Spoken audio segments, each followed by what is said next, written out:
Olá, amigos, tudo bem? Estamos mais uma vez aqui, mais uma segunda-feira, para a gente tratar de um assunto bem interessante. E o tema de hoje é transtorno misto, ansiedade e depressão. É possível ter ansiedade e depressão ao mesmo tempo? Pois é. Será que isso é possível? Sim, é possível. Então hoje a gente vai conversar um pouquinho sobre isso, né? Como que uma pessoa pode desenvolver tanto a ansiedade como a depressão e as dificuldades do diagnóstico, né, desse transtorno, porque ele é um transtorno misto, né, misto de depressão e ansiedade. A gente vai entender um pouquinho, nós vamos conversar um pouquinho sobre esse assunto. Então você pode escrever aí nos seus comentários, fazer suas perguntas, escrever sugestões aí de temas para a gente desenvolver ao longo do ano, e toda semana a gente tem um vídeo novo postado. Às vezes, teve acho que 15 dias atrás eu acabei não postando no YouTube, foi só pro Facebook, porque eu tive um problema no celular e acabou ficando só no Facebook mesmo. Mas eu espero que hoje a gente dê tudo certo aí, os dois, né? Tanto o Facebook como o YouTube, tá bom? Compartilha aí com as pessoas que você conhece, que você sabe que tem um pouquinho de ansiedade, um pouquinho de depressão, pra gente trabalhar um pouquinho sobre esse assunto, ok? Muito bem, é possível então uma pessoa ter ansiedade e depressão concomitantemente, quer dizer, ao mesmo tempo? Sim, uma pessoa depressiva, ela pode ter uma sensação de falta de controle, né? Uma tristeza, um desânimo, uma falta de energia, e isso pode gerar nela ansiedade. E também uma pessoa ansiosa, com muitas preocupações, né, diante do futuro, né, pensa repetitivamente em um tema, em um assunto, não consegue girar, sair daquela situação, daqueles pensamentos, né, que povoam a sua mente, sempre em direção ao futuro. O que acontece com essa pessoa?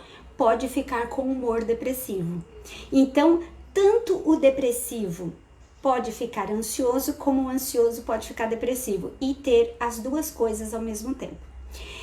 Nós vamos diferenciar primeiro, aqui para vocês entenderem, de acordo com o CID-10, qual é a diferença de depressão e ansiedade, porque existem diferenças e semelhança, né, em algumas coisas. Então, no CID-10, né, que logo vai sair o CID-11, o transtorno misto de ansiedade e depressão juntos é o F41.2, tá bom?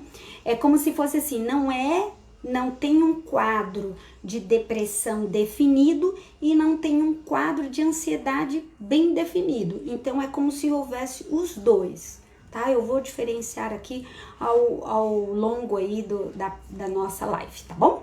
Então, as diferenças e semelhanças aí entre a depressão e a ansiedade. Então, a depressão, ela engana a mente para o cérebro e o corpo. Então, a depressão, ela engana tanto o cérebro como o corpo. É como se ela dissesse para o corpo: olha, você está infectado, você está doente, você não tem energia, você está abatido, você está sem forças. Quando a gente está com febre, doente, como que a gente se sente? Ai, abatido, mole, a gente quer cola, a gente quer carinho, a gente quer ficar deitado na cama, a gente não quer ver ninguém, a gente quer dormir, né? A gente quer uma sopinha. Então é assim que o cérebro faz. Então a depressão faz assim com o cérebro. Ela diz: não, você tá doente, você não tem energia para nada, não saia daí, fique quietinho aí, fica só pensando aí no que aconteceu com você. É esse o engano. Já para a ansiedade, o cérebro, ele engana, né? A ansiedade engana o cérebro e a mente da pessoa, dizendo para ela que ela está correndo um perigo. Olha, você está em perigo, viu? É um perigo eminente e constante. Você está em perigo de vida. Você pode morrer a qualquer momento. Então, o que acontece? A ansiedade, ela mente para o cérebro, dizendo que o ambiente é perigoso, que o ambiente não é estável e que ele não é seguro, que ele tem que ficar em estado de alerta constantemente. Então, ele fica, né, sempre na iminência de que algo ruim vai acontecer com ele. Tá? Então, esse é o ansioso. Então, vocês percebem que a ansiedade mente para o cérebro e para o corpo, e a depressão também mente para o cérebro e para o corpo. Ela engana, né? Interessante essa ideia, né? Então, na depressão, os pensamentos são de morte.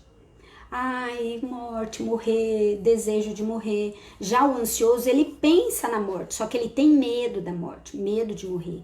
Ele acha que ele vai morrer a qualquer momento. Então, nos dois tem o assunto da morte, do fim, mas em um é o desejo de morrer, de acabar, porque ele tá sem energia, né? Como se ele estivesse doente. E no outro é o medo de morrer, o estado de alerta constante com receio do fim, né? E o depressivo, ele tem um cansaço, um desânimo e pouca energia. O ansioso, ele está sempre em estado de alerta, então ele está sempre pilhado, ele tem muita adrenalina, né? Porque por causa do medo de morrer, ele está sempre em estado de alerta e isso deixa o corpo muito cansado. Porque um gasta muita energia e o outro se sente totalmente sem energia. Então, olha aqui o perigo, né? As duas são muito ruins, né? O depressivo, ele está preso ao passado, aos seus fracassos, às suas culpas, às suas falhas. Já o ansioso está preso ao futuro, ele fica pensando antecipadamente, uma preocupação, o que vai acontecer com ele, o que vai ser dele, esses pensamentos assim de morte, de fim, essas coisas. Então, os dois são ruins, mas não são iguais. Agora, é possível a pessoa ter as duas coisas ao mesmo tempo, só que de forma leve. Então, afinal, são dois distúrbios, né? A ansiedade e a depressão, juntos existindo ao mesmo tempo, concomitantemente, né? Então, apesar dele gerar, né, assim, de existir uma diferença entre eles, é possível, sim, o indivíduo ter as duas coisas. Foi feito um estudo lá na Universidade de Colômbia, se não me engano, deixa eu dar uma conferida aqui, isso, em Colômbia, que destacou aproximadamente 85% dos pacientes com depressão têm sintomas de ansiedade. Então, 85% dos pacientes depressivos estudados pela Universidade de Colômbia também tinham ansiedade. E 90% das comorbidades desta depressão eram transtorno de ansiedade. Então, olha só. Então, o depressivo tinha sintomas, 85% tinha sintomas de ansiedade e 90% dos depressivos, tal, a comorbidade da depressão é a ansiedade. Então, assim, estão muito interligados. É como se a ansiedade e a depressão, elas dessem as mãozinhas uma para outra e andassem aí pelo caminho, né? Andasse pela vida, né? Então, acontece que, qual então a diferença? Como eu vou saber se o indivíduo tem ansiedade, mal maior, depressão mal maior, e ansiedade, por exemplo, TAG, transtorno de ansiedade generalizada? Como que eu vou saber se ele tem essas duas patologias ou se ele tem o transtorno misto, né? A diferença são os sintomas. Os sintomas não são graves, nem para um e nem para o outro. É como se o indivíduo tivesse os sintomas das duas coisas, mas de forma suave, mais leve, né? Mas não tão grave. Não é um caso de internação, não é um caso de uma intervenção muito assim severa, né? Um acompanhamento mais grave, não é. Então não é fácil o diagnóstico. Não é fácil. Eu já atendi no consultório pacientes que vêm com uma queixa de depressão e você percebe que ele tem ansiedade. Ou ele vem com ansiedade e você percebe que ele tem depressão também. Então, como diferenciar se ele tem o transtorno misto ou se ele tem as duas patologias de forma, digamos assim, distinta, né? Se ele tem a depressão mal maior junto com a ansiedade, junto com o TAG, por exemplo. Como saber a diferença? É muito difícil. Então, é importante o profissional que acompanha não fazer pré-julgamentos. E você que tem os sintomas, eu vou daqui a pouco destacar quais são os sintomas, não achar, não, eu sou depressiva, eu li na internet, eu assisti uma live e estava me dizendo, deu as características, então eu tenho.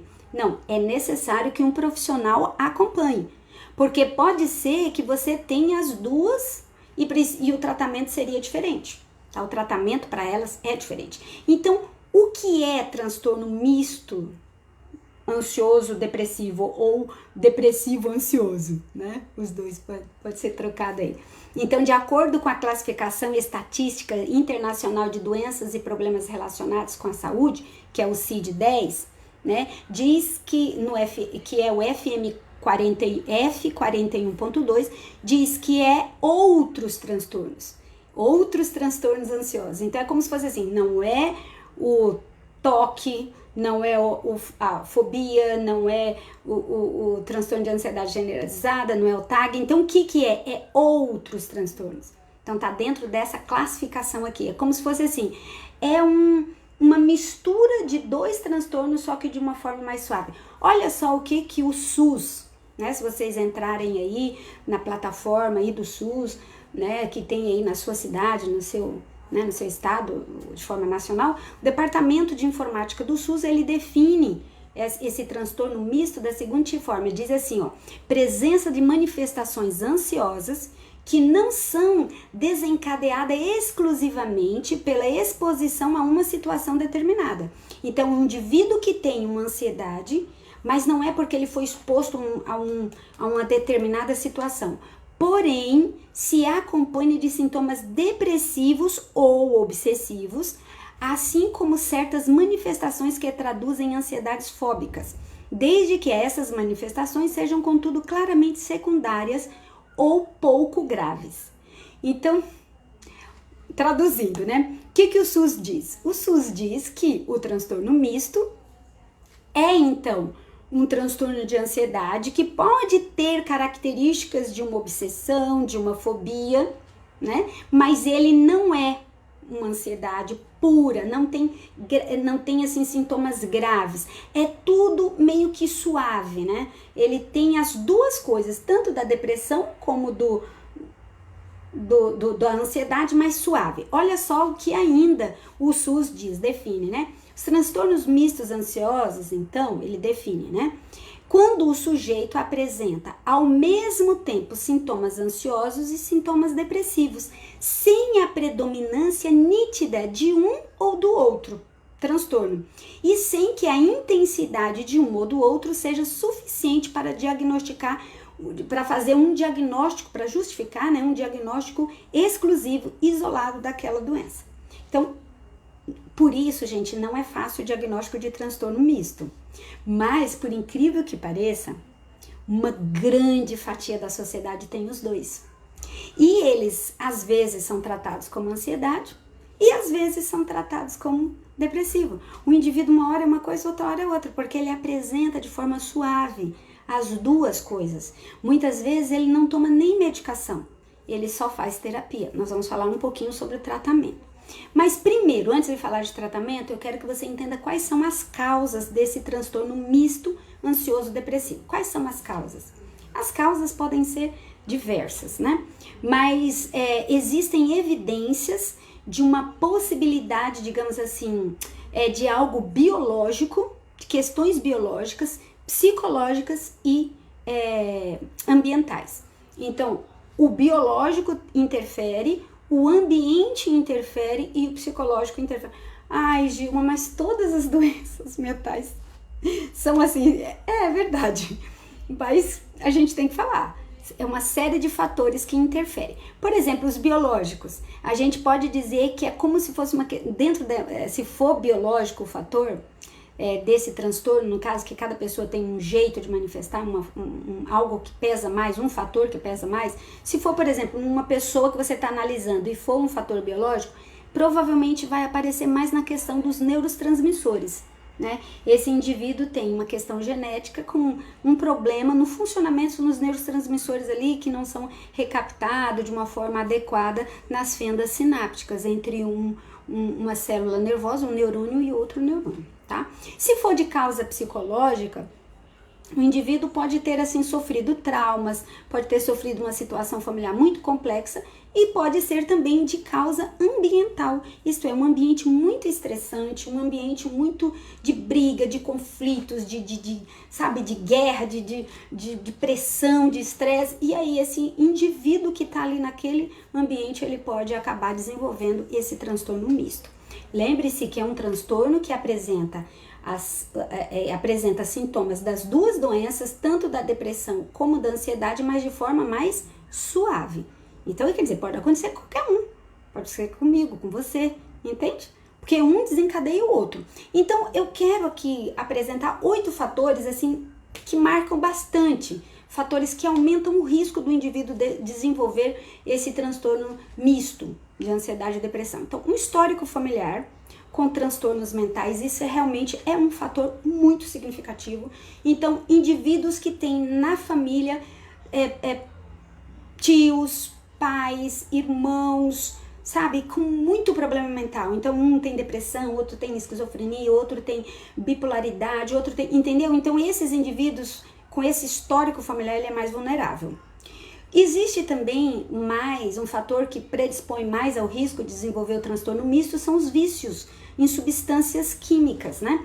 Então, indivíduos que fumam, indivíduos que bebem, indivíduos que usam maconha, que usam cocaína, que usam crack. Então, qualquer uma dessas substâncias, seja lícitas ou ilícitas, o indivíduo tem maior predisposição, quer dizer, aumenta o risco dele desenvolver um transtorno misto. Dificuldades financeiras.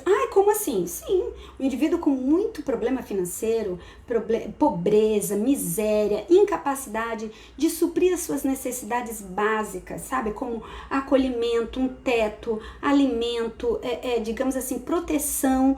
Esse indivíduo, ele corre mais risco de adoecer mentalmente e o transtorno misto é uma dessas patologias que pode surgir. Outro fator de risco é a falta de apoio social e familiar. Então, o indivíduo que vive isolado. Olha só o que a pandemia pode trazer. Então, assim, diante da pandemia em que as pessoas ficaram muito isoladas, muitas pessoas estão voltando agora para o convívio social adoecidas, porque ficaram fora do convívio social, falaram apenas pelo celular, fora do convívio familiar, foram impedidas de ir a alguns lugares, de se relacionar com algumas pessoas.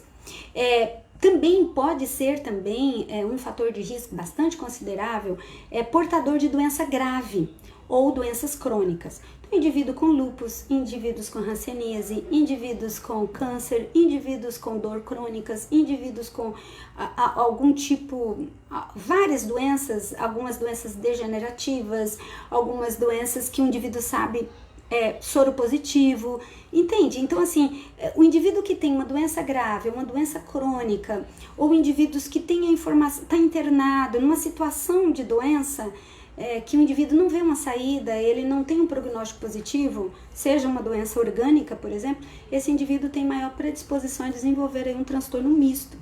Tá? Possuir também uma personalidade dependente, indivíduos que são dependentes, muito dependentes de alguém, podem desenvolver isso aqui, né? O transtorno de ansiedade misto. Possuir também uma baixa autoestima, indivíduo que não gosta de si, tem uma apreciação baixa de si, das suas qualidades, das suas habilidades, dos seus recursos pessoais, recursos psíquicos, habilidades sociais, cognitivas, todo tipo, né? Então o indivíduo não consegue fazer uma leitura correta dele, ele sempre vê de forma negativa. Então este indivíduo realmente, ele pode, digamos assim, desenvolver o transtorno misto. Outro fator que predispõe o risco, aumenta o risco, é possuir traumas na infância. Então, indivíduos que foram abusados, que sofreram vícios, que passaram por traumas, né? Tiveram aí pais alcoolistas, né? Tiveram uma infância muito conturbada, né? Viu alguém morrer, presenciou alguma coisa, sofreu um acidente muito grave. Então, todos esses traumas infantis pode predispor o indivíduo, pode ser um fator de risco. E está sob estresse constante. Então, o indivíduo que está muito estressado, né, em estado de alerta constantemente no trabalho, em casa, né, na família, no casamento. Então, o indivíduo que está muito estressado o tempo inteiro, ele pode... Esse é um fator de risco, né, para desenvolver aí o transtorno misto ansioso e depressivo. Agora, eu quero falar com vocês, assim, rapidamente sobre os sintomas. Quais são os sintomas deste transtorno misto depressivo ansioso? Então, assim, é fundamental a gente conhecer bem os sintomas. Por quê? Porque eles são parecidos. Se você olha os sintomas, por exemplo, um dos sintomas, sentimentos pessimistas ou de solidão. Mas isso é depressivo. Sim, depressivo tem isso. Vocês vão ver que os sintomas é dos dois. Tem um pouco de sintomas do ansioso, um pouco do depressivo. Então é como se juntasse os dois, só que não, o que muda é a intensidade. A intensidade e a durabilidade. Então é como se fosse assim, menos intenso e mais suave e não tão constante, né? O indivíduo tem aquilo, faz ondulações durante a vida dele, mas é sempre suave, né? Não chega a ser muito grave. É como se ele aprendesse a conviver com aquilo, mas ele sofre, né? Então, primeiro, sentimentos pessimistas ou de solidão. O indivíduo tem, assim, uma sensação de que ele vive sozinho, ele olha a vida mais com óculos preto e branco, né? Tem um cansaço, uma fadiga, ele, né? Assim, ele tá mais mole, sem energia, dá a impressão que ele tem anemia. Então, por isso que é difícil o diagnóstico, porque como é suave os sintomas, por isso que o médico tem que auxiliar, porque às vezes ele tem um problema orgânico, ele tá com falta de alguma vitamina, ele tá com algum problema celular e ele precisa ser tratado nisso, e quando trata, passa os sintomas. Então, o sintoma não era do transtorno misto, mas e sim daquela doença, né? Daquele quadro biológico, né? Daquele quadro de doença que ele apresentou ali, que o médico detectou. Então, isso é importante ver, né? Descartar as possibilidades de ser algo puramente orgânico, né? Choro fácil, um indivíduo que chora, é um sentimento de desesperança, né? Falta de esperança, de um futuro legal, o indivíduo não vê uma saída no fim do túnel.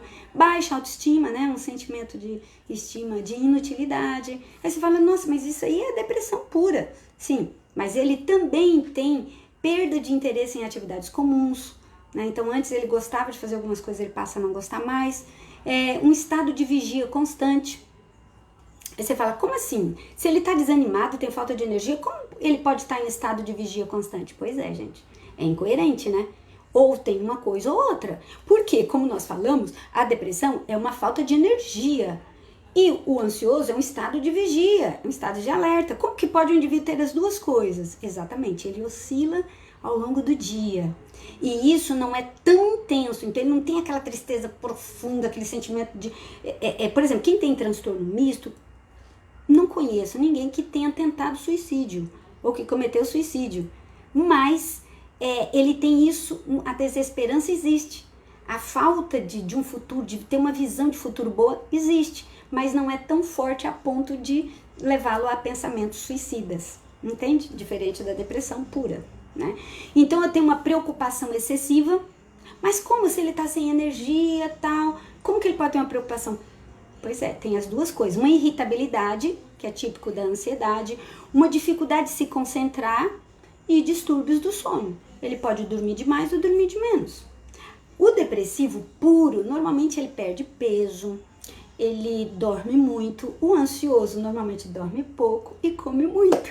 Então, assim, o indivíduo pode oscilar, né? Ele pode virar uma sanfona, né? Uma hora ele come muito, outra hora ele come pouco. Uma hora ele dorme muito, outra hora ele dorme pouco. Mas tudo de uma forma mais suave do que se a gente isolasse o quadro, né? Vamos ver se ele é depressivo. Ele não consegue se encaixar no quadro de depressão pura. Você não consegue.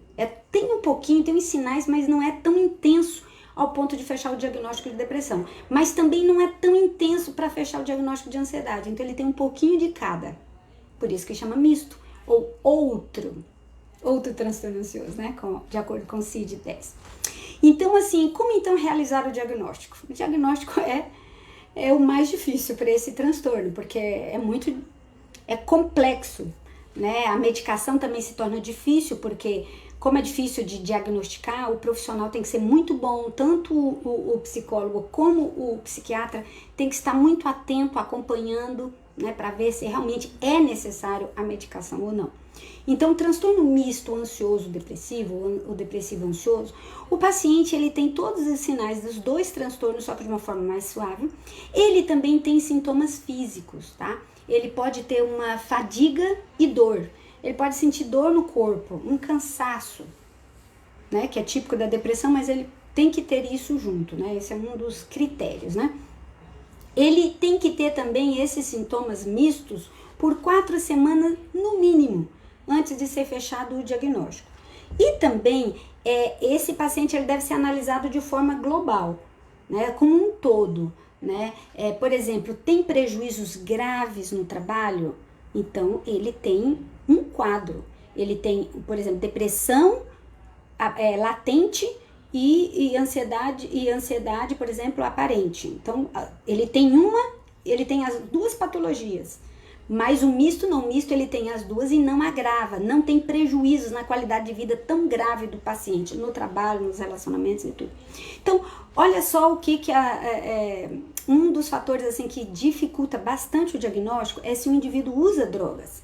Então, às vezes confunde o diagnóstico, porque o indivíduo que usa drogas, ele tem às vezes essa euforia, né, típica do ansioso, ele fica mais agitado, mas ele também tem, após o uso da droga, alguns dias depois, ele tem aquele marasmo, aquele desânimo, né, aquela fadiga, aquele cansaço típico do depressivo, e às vezes até choro. Então, é importante, antes de fechar esse diagnóstico, o profissional dá uma olhada, ele faz uso de substâncias químicas? Né? Isso é importante, né? Quando os sintomas ansiosos e depressivos estão presentes simultaneamente, com uma intensidade não suficiente para diagnosticar nem a depressão e a ansiedade, os dois diagnósticos devem ser fechados. Então, assim, a gente deve dizer que ele tem um transtorno misto, ansioso e depressivo. Então, quando ele não é suficiente, a intensidade não é suficiente para fechar nenhum nem outro diagnóstico. O tratamento. Como que é o tratamento? O tratamento, com certeza, é com dois profissionais, o psiquiatra e o psicólogo, né? Não existe um único tratamento. Tem que usar a linha comportamental, tem que fazer análise, tem que ser na linha psicodinâmica, o tratamento tem que ser sistêmico. Não existe uma linha teórica única, exclusiva, a melhor. Existe os dois profissionais que precisam trabalhar, o psicólogo e o psiquiatra, e se possível juntos. Porque quanto mais cedo se é tratado, qualquer doença, se ela for tratada cedo, né, é melhor para o paciente. Quanto mais cedo diagnosticado e tratado, melhor. O papel do psiquiatra, no caso, né, ao atender um transtorno misto, qual que é? É ele analisar os sintomas e prescrever a medicação na dose certa. Que aqui é importante, ele não pode pôr uma dose muito elevada, né? Porque pode ter um efeito rebote, né? Nem pode pôr muito suave, ele tem que dar na dose certa, porque não pode, se ele medicar só a depressão, os sintomas depressivos, ele vai ficar muito eufórico. Se tratar só os sintomas ansiosos, ele vai ficar muito melancólico, muito depressivo, entende? Então, o profissional tem que ser muito bom, tem que analisar com muita responsabilidade para estabilizar o paciente, para que ele, e também tem que olhar também a parte biológica do indivíduo, para saber se ele não tem outro problema, né? De repente ele tem um outro transtorno, ele tem um problema, se for uma mulher, por exemplo, tem um problema de ovário, ovário policístico, de repente a mulher tá no período da menopausa, tá entrando no período da menopausa, né? Tá ali naquele período que antecede, de repente a mulher teve filhos há pouco tempo, então assim, tem que ser analisado de uma forma digamos assim, global, sistêmica, né? De uma forma, digamos, holística, todo o indivíduo, não isolado, né?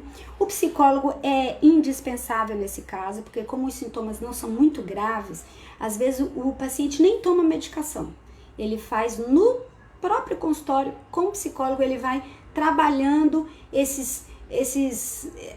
digamos assim, as faculdades mentais do indivíduo, o raciocínio dele, como que ele interpreta as coisas, as situações, e vai ajudá-lo a ver as causas desse transtorno, quais são, digamos, as soluções, as saídas para sair dessa situação e o que desencadeia, né? Qual é o gatilho, né? O fator que desencadeia esses sintomas desconfortáveis, tá? Como é a terapia, né, para quem tem um transtorno misto ansioso? Bom, a terapia é importante, né? Como que funciona a terapia psicológica no caso?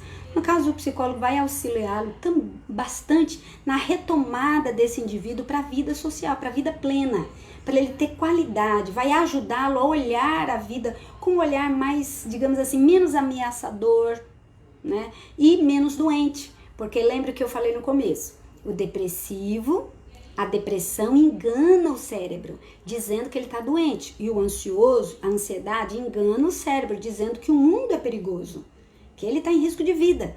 Então, o que acontece? Para o transtorno misto, o indivíduo tem as duas coisas. Então, o psicólogo vai ajudá-lo nessa qualidade de vida, nesses pensamentos, nas situações. Cada semana o paciente vai relatar como que foi, o que ele sentiu, o que ele pensou, como que ele reagiu diante de tal situação, e aí o psicólogo vai ajudá-lo a entender, olha, você reagiu de tal jeito, você consegue relacionar isso com outra coisa, vamos trabalhar isso, esses sintomas que você está... O que você poderia fazer para amenizar essa situação? Você percebe que você interpretou de forma errada, né? Você interpretou de um jeito, você julgou de uma forma muito severa com você, né? Você foi muito severo consigo, ou você foi muito permissivo, não pôs um limite entre você e o outro. Então, percebe que o quanto é importante o psicólogo nessa situação do transtorno misto, né? Então, ele vai também ajudar o indivíduo a perceber quais são os gatilhos, né? Olha, toda vez que você se sente ameaçado, que você se sente impotente, que você se sente em perigo, aparecem esses sintomas. Então, vamos trabalhar isso. O que desperta isso em você? Né? Vamos ter mais consciência desses sentimentos, né? O que você sente, as suas reações, a sua atitude diante disso que você está sentindo. Então, a terapia ela é muito boa para conscientizar, clarificar o indivíduo desse transtorno e o quanto esse transtorno misto está prejudicando as diversas áreas da vida dele. Que é possível ele ter prejuízos, digamos assim. Uma vez eu atendi um paciente que ele tinha prejuízos só assim, relacionamentos íntimos, só em família. Ele não tinha, digamos assim, prejuízos no trabalho. No trabalho ele conseguia se manter produtivo, né? Então, assim, isso é importante, né? Quais são as áreas da vida que estão mais prejudicadas? É o social? É o profissional? É o relacionamento familiar? Digamos assim, qual é a área, né? A produtiva, qual é a área que está mais prejudicada? Às vezes, a doença é suave e ela prejudica mais uma coisa e não prejudica todas as áreas. O indivíduo numa situação mais grave, seja depressivo, seja ansiedade, toque, pânico, seja o que for, quando é mais grave a doença prejudica quase todas as áreas da vida. É difícil o indivíduo num estado grave, com doença mental grave, ter uma área da vida só prejudicada. Normalmente prejudica várias áreas. Então isso é importante o profissional analisar e o paciente também, né? Então o acompanhamento psicológico ele promove uma visão maior, né, de si, de se autoconhecer, né, como eu sou, como eu funciono, né, por que eu ajo desse jeito, que pensamento vem na minha mente para eu me sentir acuado, para eu me recolher, para eu negar, entende? Então, assim, o psicólogo junto com o indivíduo vai construir, vai fazer uma releitura desse passado dele, né, das experiências que ele viveu, isso vai ajudá-lo muito. Também vai ajudar esse paciente a criar novas técnicas e novos recursos para enfrentar algumas situações que ele não tem poder para mudar. Então, olha, toda vez que eu entro num carro, eu fico angustiado, tá? Você nunca mais vai entrar no carro? Vai entrar. Então, o psicólogo vai ajudá-lo a lidar com essa situação, porque tem que aprender que recursos, que técnicas que você vai fazer. É de relaxamento, é de meditação, é de respiração, é de reflexão, né? Desacelerar o organismo, efeito borboleta, né? O que você vai fazer? Que procedimentos, que técnicas, que recursos você vai usar para amenizar isso, para melhorar essa situação na sua vida, aumentar a sua qualidade de vida, né? Então é importante a terapia nesse sentido. Ah, mas eu não tenho condições de fazer terapia. Faça uma autoanálise todas as noites. Então antes de dormir, você deita, né? Faz uma reflexão. Olha, toda vez que alguém me aperta, que alguém me pressiona a fazer alguma coisa, eu fico angustiado, né? Eu começo a ter sudorese, me sinto a pior pessoa do mundo. Então, sempre que eu sou acuado, que eu sou pressionado, eu tenho essas sensações, eu sinto os sintomas do transtorno misto. Tá, ok. É possível a gente controlar o mundo e você nunca mais ser pressionado por alguém? Não. Então, o que o psicólogo vai fazer? Vai te oferecer recursos e técnicas para você aprender a lidar, a suportar a essas crises, a esses eventos que você não tem controle. A aprender a olhar de uma forma diferente, a analisar por outro ângulo, aquela situação. Então tem aqui a situação, você vai olhar por aqui, vai olhar aqui, vai olhar de frente, vai olhar por cima, e você vai ver que tudo que muda o jeito. Né? Se você sair do ambiente da crise, se você olhar de fora, né? É isso que o terapeuta faz. Ele te ajuda a você olhar de fora a crise. Então você de fora, você olha, olha como eu reagi, olha como eu fiz. Eu acho que se eu fizer diferente, o resultado vai ser melhor. Então, eu acho que se eu me comportar de tal forma, se eu na hora para falar, basta, Gilma, assim, não, muda, vira para o outro lado, e não é isso o importante, é aqui que é o importante. Então, se eu fizer isso, com certeza eu vou melhorar, digamos assim, né? Melhorar. Então, é importante, então, no cotidiano, né, o psicólogo vai ajudar no cotidiano diante desses momentos difíceis, ok?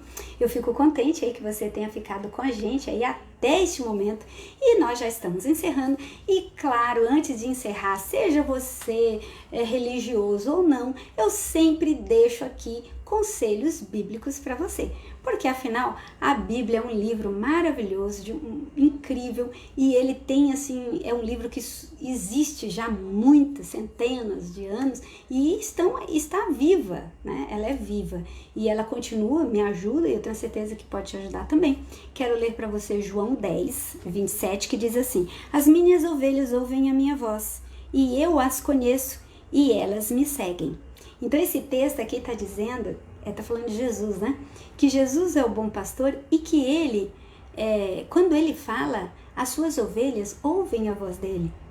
E quando ele fala, as ovelhas seguem ele, conhece quem é ele. Então, amigo, minha sugestão é que você pare todas as noites para você refletir um pouquinho.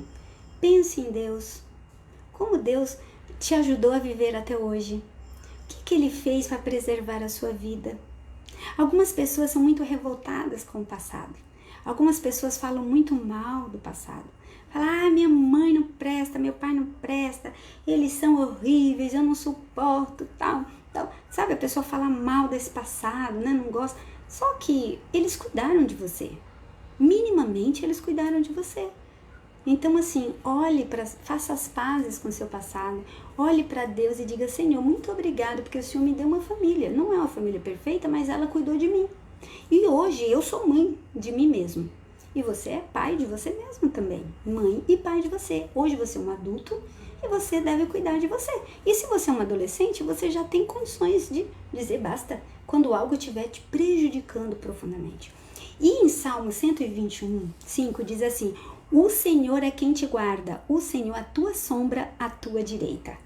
Então, olha que coisa gostosa, né? Então, o Senhor nos guarda do quê? Dos perigos. Ele é a sombra, quer dizer, ele é... O que é? Você está andando no sol quente, o que é uma sombra? Ai, que alívio, é um alívio. É gostoso ficar na sombra, quando tem um sol muito forte, você entra na sombra, você... Ai, que delícia. Então é isso que está dizendo. A Bíblia diz que o Senhor é essa sombra, esse abrigo, esse lugar confortável para você aliviar do calor da vida, né, dos sofrimentos. Em Salmo 118, versículo 6 diz assim: o Senhor está comigo, não temerei o que me podem fazer os homens. Então, se você tiver a segurança de que Deus está do seu lado, não fique desesperado, não fique apavorado, não fique angustiado, porque Deus está ali com você. Né? Não importa se alguém, as pessoas querem me prejudicar. Não, o Senhor é com você. Não tenha medo do mundo. O mundo não é perigoso. O mundo não é assim, ele não é a tua segurança e a minha segurança é o Senhor. Não é no mundo. Tem um policial, eu tô dentro de casa, eu tô seguro. Não, a nossa segurança é o Senhor. Não precisa você ter medo de nada, se você tem o Senhor com você. E eu quero encerrar lendo Salmos 23, 4, que diz assim: ainda que eu andasse pelo vale da sombra da morte, não temerei mal algum, porque tu estás comigo, a tua vara e o teu cajado me consolam. Então, quando nós estamos mesmo no vale da sombra da morte, Mesmo diante do Covid à direita, Covid à esquerda, acidente de carro à direita, acidente à esquerda, tiroteio diante de você, no metrô, no meio do vucu-vucu, né? No meio daquela angústia, todo aquele mundo cheio de transtornos, de doenças, de tudo. O Senhor é o nosso consolo. Ele é a nossa sombra, Ele é a nossa água, Ele é o nosso conforto, Ele é o braço, Ele é a rocha, Ele é a comida, Ele é o Deus que cura. Se você se sente dentro desse quadro, desse transtorno misto, busque ao Senhor e Ele vai te ajudar. Ele vai te ajudar a sair dessa situação. Ele vai colocar profissionais competentes na sua vida e Deus usa profissionais para te curar. Hoje Ele usa profissionais para te curar. Antigamente era diferente, mas hoje Deus usa médicos, psicólogos, psiquiatras, enfermeiros, fisioterapeutas, pessoas diferentes para nos tratar, para cuidar de nós. Que Deus te abençoe, que Deus esteja com você. Vamos orar? Paizinho de amor, muito obrigada, Senhor, pela tua proteção, pelo teu cuidado, pelo teu amor. Obrigado porque nós temos aqui pessoas muito queridas nos assistindo e todas elas querem ser felizes. Todas elas, assim como eu, todos nós queremos o teu amor, a tua proteção e a tua guarda. Obrigado, Senhor, porque o Senhor tem feito muito por cada um de nós. Obrigado porque o Senhor tem atendido às nossas necessidades. Obrigado porque o Senhor nos preservou com vida até esse presente momento. Lhe agradecemos por essa dádiva e pedimos que o Senhor nos perdoe das nossas falhas e nos torne pessoas mais felizes, mais calmas, mais tranquilas, pessoas confiantes na tua proteção. Encha o nosso coração de esperança. É o que lhe pedimos em nome de Jesus. Amém. Que Deus esteja com você cada dia, todo dia, até o último dia, até que Ele volte. Um abraço e até a próxima semana.